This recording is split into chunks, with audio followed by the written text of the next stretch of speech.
ស្រឡាញ់ជាតិមិនភ្លេចជាតិយើងទេហើយយើងធ្វើបាតកម្មនៅទីក្រុងភ្នំពេញបងប្អូននៅឯសមុទ្រគ្រប់ប្រទេសក្នុងពិភពលោកធ្វើបាតកម្មដូចយើងអញ្ចឹងដែរ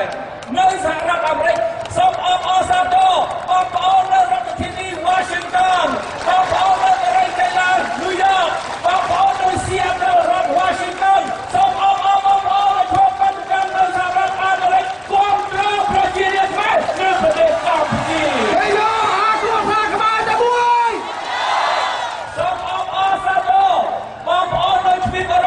នៅទីក្រុងប៉ារីនៅទីក្រុងហ្សឺណែវនៅទីក្រុងប្រ៊ុចសែលបងប្អូនដែលឈាមជ័រជាខ្មែរដែលកំពុងធ្វើបាតកម្មបានធ្វើក្នុងពេលឆ្វេងនេះរៀបចំធ្វើបាតកម្មក្នុងពេលឆាប់ខាងមុខដើម្បីគាំទ្រប្រជារាស្ត្រខ្មែរនៅប្រទេសកម្ពុជាសូមអបអរសាទរសូមថ្លែងអំណរគុណជូនចំពោះបងប្អូននៅជាសមាជិកជួយយកប្រទេសជាតិរបស់កម្ពុជា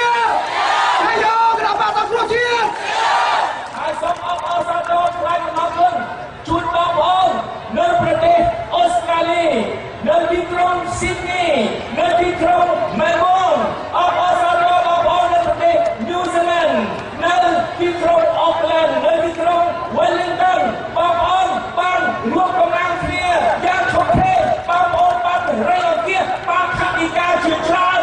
ក្នុងសកម្មភាពគណៈបកសង្គ្រោះជាតិនៅប្រទេសកម្ពុជាជាពិសេសត្រូវការរៀបចំបាតកម្មរបស់យើងនៅទីក្រុងភ្នំពេញជួយយកបងប្អូនឲ្យបានហើយ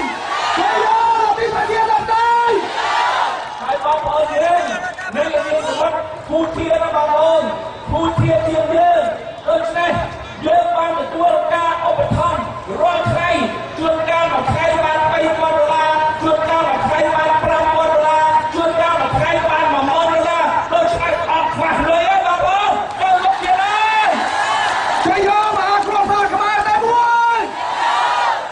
អ្នកខ្លះគ្នានៅឆ្ងាយគ្នាផ្ញើតែលុយផ្ញើតែការលើកទឹកចិត្តតែយើងនៅជួរមុខយើងហ៊ានលះបង់ជីវិតរបស់យើងដើម្បីសង្គ្រោះជាតិឲ្យត្រូវទៅបាន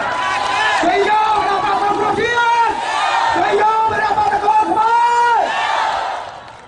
សូមបងប្អូនអញ្ជើញមកថ្ងៃស្អែក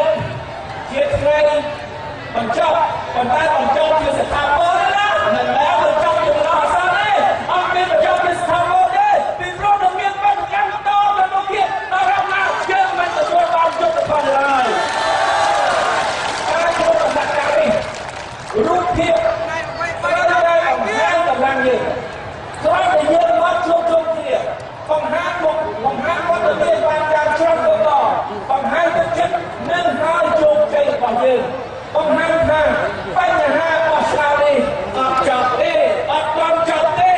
មិនអាចចប់ទេសម្រាប់ណាមិនផ្ដល់យុត្តិធម៌ជូនប្រជារាស្ត្រ